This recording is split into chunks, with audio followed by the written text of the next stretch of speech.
শিক্ষার্থী বন্ধুরা, আসসালামু আলাইকুম। তোমরা সবাই কেমন আছো? নিশ্চয়ই ভালো আছো। আলহামদুলিল্লাহ, আমিও ভালো আছি। কবিরাজপুর শেয়ার মাধ্যমিক বিদ্যালয়ের নিয়মিত আয়োজন অনলাইন ক্লাসে তোমাদের সকলকে স্বাগত।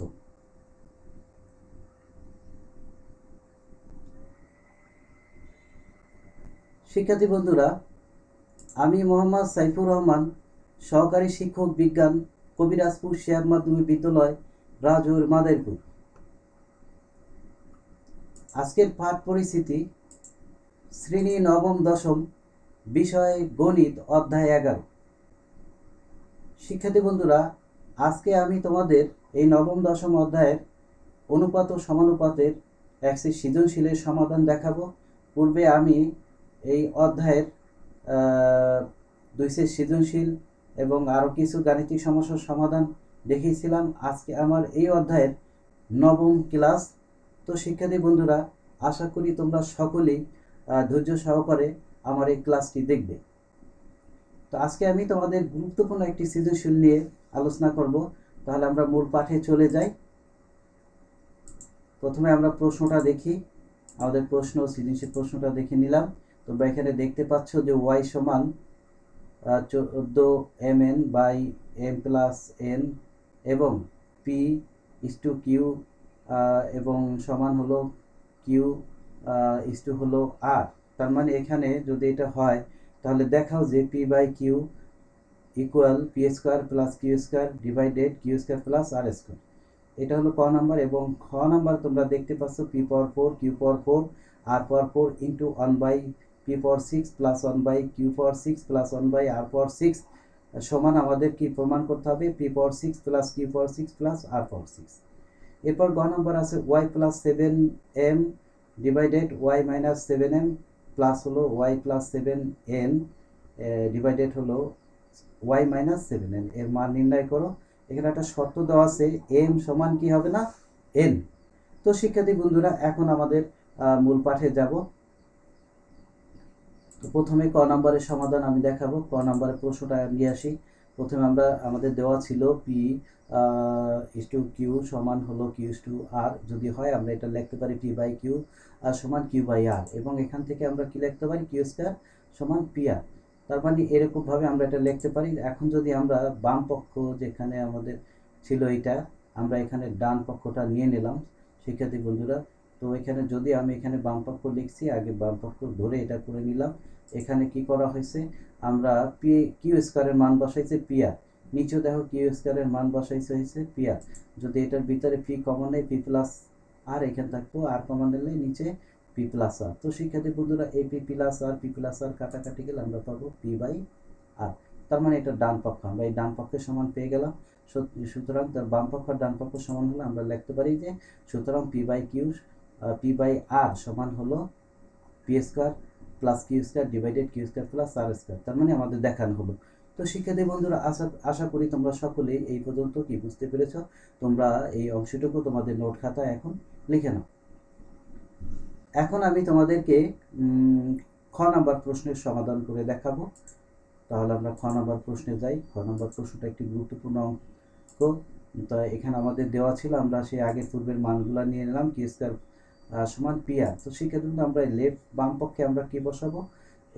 এখানে আগে আমরা এগুলাকে গুণ করে নেই। P power 4 Q power 4 R power 4 এই 1 by P power 6 1 by Q power 6 1 by R power 6 এর সাথে আমরা এটাকে গুণ করছি। গুণ করার পরে আমরা এর পরবর্তী স্লাইডে যে কাজটা করব, এই যে পি পাওয়ার 4 আছে, এখানে পি পাওয়ার 6, তার মানে এটা কাটাকাটি গেলে নিচে থাকবে পি স্কোয়ার, এখানে থাকবে কিউ স্কোয়ার, এখানে কিউ পাওয়ার 4 কাটাকাটি যাবে, এখানে কিউ পাওয়ার আর কাটাকাটি আর স্কোয়ার। তো আমরা পরবর্তী স্লাইডে আমরা দেখতে পাই যে হলো আমরা এখানে ভাগ করে এই অংশটা পেলাম। এখন যদি শিক্ষার্থী বলি কিউ স্কোয়ার সমান পি আর আমরা বসাই, কিউ স্কোয়ারের মান যেহেতু এখানে কিউ স্কোয়ার সমান আমরা পেয়েছিল পি আর, যেহেতু তাহলে একটা স্কোয়ার থেকে যায়। আবার এখানে আমরা যে কাজটা করছি হলো আমরা জানি হলো যদি এটাকে আমরা হোল পাওয়ার করি তাহলে এটা পাবো। তাহলে কিউ স্কোয়ার সমান আমরা লিখতে পারি হলো পিআর, এই জন্য কিউ স্কয়ার সমান আমরা পিআর লিখলাম। শিক্ষার্থী বন্ধুরা এরপরে আমরা যে কাজটা করব এখানে, আর এখানে আমরা যে কাজটা করছি এখান থেকে আমাদের আবার কিউ স্কোয়ারের মান বসাইছি। তো শিক্ষার্থী বন্ধুরা আমরা এখানে কাটাকাটি করে, যেহেতু এটার উপরে এ স্কোয়ার, তো এখানে আমাদের যে কাজটা হলো পি স্কোয়ার কাটাকাটি যাবে, তাহলে আর পাওয়ার 2 আর পাওয়ার 4 কি হলো, আর পাওয়ার 6। আর এখানে যদি এটাকে আমরা এইটা সমান পি কিউ, এটা সমান আমরা লিখবো কিউ স্কোয়ার। তো শিক্ষার্থী বন্ধুরা আমরা কি করলাম, এইটার মান বসে গুণ করলে, যাক আমরা এভাবে রেখে দিলাম। এখানে আমরা যদি আর স্কোয়ার কাটাকাটি করি, আর পি পাওয়ার 4 আছে, পি পাওয়ার 2, তাহলে কি হয়ে যায়, পি পাওয়ার 6। শিক্ষার্থী বলতে এখন যে কাজটা আমরা করব, এখানে একটু এখানে আর পাওয়ার 6, আর এখানে 2 2 4 2 8, তার মানে 8টা কিউ থেকে যদি 2টা যায় তাহলে থাকে 6টা। এখানে পি পাওয়ার 6। এখন এটাকে আমরা সাজিয়ে লিখছি, তার মধ্যে ডান পক্ষে পেয়ে গেলাম। তো শিক্ষার্থী বন্ধুরা আমরা লিখতে পারি যে সুতরাং P power 4 into Q power 4 into R power 4 into 1 by P power 6 plus 1 by Q power 6 plus 1 by R power 6 equal কি P power 6 plus Q power 6 plus R power 6। তার মানে আমাদের এখানে কিন্তু এটা কি হয়ে গেল, প্রমাণ হয়ে গেল। তো ক্ষয়ের সমাধান কিন্তু আমি করে দেখালাম। আশা করি তোমরা সকলেই এই সমাধানটা বুঝতে পেরেছো। শিক্ষার্থী বন্ধুরা তোমরা তোমাদের নোট খাতায় লিখে নাও এই পর্যন্ত। তো শিক্ষার্থী বন্ধুরা এখন তাহলে আমরা ক্ষয়ের সমাধান, গ নাম্বারের সমাধান করে দেখাবো। গ নাম্বারের সমাধান, এটা একটি গুরুত্বপূর্ণ সমাধান। তোমরা এখানে দেখতে পাচ্ছ যে y plus 7m divided y minus 7n plus y plus 7n divided 1 minus 7n এর মান নির্ণয় করো। তো আমরা প্রথমে আমরা যে উদ্দীপক থেকে মানটা নিয়ে আসলাম, এখন এটাকে আমরা গুণ করছি। তো শিক্ষার্থী বন্ধুরা এখানে গুণ করার ফলে আমরা যে কাজটা পেলাম আমরা সেটা এখন করে দেখাবো। যে গুণ করার পরে আমাদের যে কাজটা এখানে হয়েছে, এখানে ভাঙাইছি 14কে আমরা কি করলাম, এখানে ভাঙালাম, ঠিক না? আবার গুণ করলে কিন্তু এখানে 14mn হবে। এখন যে কাজটা, এটা 1 নং সমীকরণ দিলাম, এইখানে 7m এই পাশে নিয়ে আসছি। তো শিক্ষার্থী বন্ধুরা আশা করি তোমরা এই পর্যন্ত সকলেই বুঝতে পেরেছো। এখন আমি বাকি অংশের সমাধান দেখাবো। দেখো এখানে বাকি অংশটা আমরা এইভাবে আবার নিয়ে আসলাম। এখন যদি যোজন বিয়োজন, এখানে আমরা যোজন বিয়োজন জানি, লব এবং হরের সাথে যোগ, লব থেকে হওয়া বিয়োগ। এখানেও 2n প্লাস কি হবে, m প্লাস n, তার মানে হর যোগ হয়েছে আর হর আবার কি এটা থেকে বিয়োগ। তো এখানে যোগ বিয়োগ করে আমরা যে মানটা পেলাম, এখানে যা আছে ঠিক রেখে দিলাম। এটা 2n প্লাস n 3nm, আর এখানে 2n থেকে মাইনাস n চলে গেলে n মাইনাস m। এটাকে আমরা 2 নং সমীকরণ দিলাম। শিক্ষার্থী বন্ধুরা আবার 1 নং সমীকরণ থেকে আমরা যদি এই মানটা নিয়ে নেই, তো তোমরা এই পর্যন্ত লিখে নাও। আশা করি এই পর্যন্ত তোমরা সকলেই বুঝতে পেরেছো। এখন আমি বাকি অংশের সমাধান করে দেখাবো। এই পর্যন্ত তোমরা আশা করি লিখে নিয়েছো। যদি আমরা এই y সমান ওই মানটা এখানে নিয়ে আসি, তো এখান থেকে আমি কি করছি, 7n নিয়ে আসছি। এখন এটাকে আবার যোজন বিয়োজন করলাম পূর্বের ন্যায়। তো এখানে যোগ বিয়োগ করে এখানে একটা সমীকরণ আমাদের হলো 3 নং।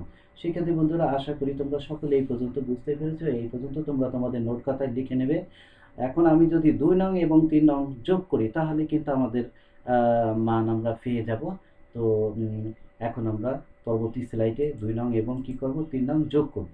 দেখো এখানে যোগ করার ফলে আমাদের যে মানটা আসছে, এখানে এটাকে যোগ করব, এই মাইনাসে প্লাসে মাইনাস হয়ে যাবে।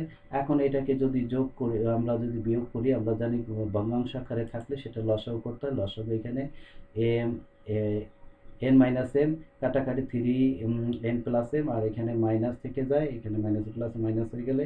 তো শিক্ষার্থী বন্ধুরা আমরা পরবর্তী স্লাইডে বাকি অংশ দেখাবো। এই পর্যন্ত তোমরা আশা করি বুঝতে পেরেছো। এখন তোমরা তোমাদের নোট খাতায় এই অংশটুকু লিখে নেবে।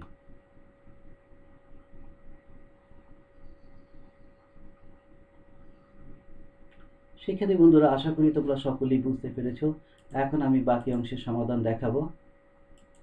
বাকি অংশের সমাধানটা হলো, এখানে যোগ বিয়োগ করব আমরা। যোগ বিয়োগ করার ফলে এখানে পেলাম হলো 3n, আর মাইনাস n চলে গেলে 2n, আর এখানে plus m minus 3m minus 2m। এখন উপরে যদি আমরা 2 কমন নেই, তাহলে n মাইনাস m, আর নিচেও তাহলে এই নিচে n মাইনাস m কাটাকাটি গেলে আমরা পেলাম কি, y plus 7m divided y minus 7m এবং y plus 7n y minus 7n equal 2। তার মানে এটার মান আমরা 2 পেলাম। এটাই হলো আমাদের আনসার। তোমরা এই অংশটুকু তোমাদের নোট খাতায় লিখে নাও। শিক্ষার্থী বন্ধুরা আশা করি তোমরা সকলেই এই পর্যন্ত বুঝতে পেরেছো। এখন আমি তোমাদেরকে একটি বাড়ি কাজ দেব, বাড়ি কাজটি তোমাদের নোট খাতায় লিখে নেবে। তোমরা আসলে আমি যে একটি গাণিতিক সমস্যা সৃজনশীল করে দেখালাম, সেম এরকমই তোমরা এখানে দেখতেই পাচ্ছ যে y সমান 6mn divided m plus n এবং p অনুপাত q এবং সমান হলো কিউ অনুপাত r হলে সেই ক্ষেত্রে আমাদের এই দেখাতে হবে যে P Q plus Q cube divided P minus Q plus R equal P into P plus Q. আর হলো প্রমাণ করতে হবে P square Q square R square 1/পি স্কোয়ার প্লাস 1/কিউ square plus P cube plus 1/আর কিউব ইকুয়াল হলো P cube plus Q cube plus R cube. আর একটা হলো Y plus 3m divided Y minus 3m plus Y minus 3n divided Y minus 3n এর মান নির্ণয় করো এবং শর্ত হলো m সমান কি n হবে না। তো তোমরা এই যে গাণিতিক সমস্যাটা তোমাদের নোট খাতায় লিখে নাও। আশা করি তোমরা সকলেই এই পর্যন্ত বুঝতে পেরেছো। শিক্ষার্থী বন্ধুরা, তোমাদের সকলের মঙ্গল কামনা করে আজকের মতে আমি এখানে শেষ করছি। তোমার সকলকে ধন্যবাদ। সবাই ভালো থাকো, সুস্থ থাকো এই কামনা করে আজকের মতো আমি এখানেই শেষ করছি। আল্লাহ হাফেজ।